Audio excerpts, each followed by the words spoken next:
விளம்பரம் பண்ண நீ மறப்பானா நான் கலைஞருடைய பேரன் ஆகாஷ் பாஸ்கரன் தயாரிச்ச இட்லி கடை படத்துக்கு ரிவ்யூ போட்டவன் நீ திருச்சியில திருட்டு மண்ணல்ன திமுக காரட்டியை மிரட்டி 10 லட்சம் பணம் கொடுக்கணும் நீ இதுவாக உங்க அண்ணன் சீமானை பத்தி சொல்லிட்டா தமிழ் தேசியத்தின் ஊற்று தமிழ் தேசியத்தின் தலைவர் தமிழன தலைவர் அவங்க லெவலுக்கு பேசிட்டு இருக்கீங்க. அவர் யார் தெரியுமா? ஓபிஎஸ் மகன் ரவீந்திரநாத் பணம் வாங்கிட்டு மயிலாடுதுறையில் நின்று தமிழ் முழக்கம் சாகில் அமீத கொண்ட தேனியை நிக்க வச்சு முஸ்லீம் ஓட்டெல்லாம் பிரிச்சு ரவீந்திரநாத்தை ஜெயிக்க வச்சவர் உங்க அண்ணன். விஜயலட்சுமியை 7 முறை கருகலைக்க வச்சவர் உங்க அண்ணன். அதை கேட்ட விஜயலட்சுமியை மாசம் 50,000 பணம் கொடுத்து வாயடைச்சவர் உங்க அண்ணன். அதுக்கு பிறகு ஹைகோர்ட்ல போயிட்டு நிபந்தனையற்ற மன்னிப்பு கேட்டவர் உங்க அண்ணன். அதுபோக கை கட்டி நின்று திறநிதி கேட்டவர் உங்க அண்ணன். அந்த திறநிதியை திருடி தின்னவர் உங்க அண்ணன். அதுபோக அதை தட்டி கேட்ட நம்ம ஜெகதீஷ் பாண்டியனையும் புகழேந்தியையும் வெற்றி கொண்டாடியும் அந்த கட்சியை விட்டே நீக்கினவர் தான் உங்க அண்ணன்.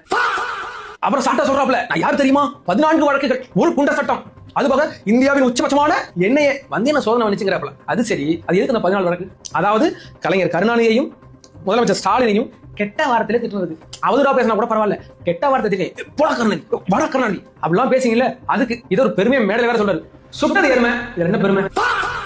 சரி, 2024 விக்ரம்ல ஒரு கேஸ் போட்டாங்கல்ல, அது ஏன்? அதாவது அங்க இருக்க தலித் சமூகத்தையும் எஸ்சி எஸ்டி சமூகத்தையும் தப்பா சித்தரிச்சதுக்காக SC ST ஆக்ட்.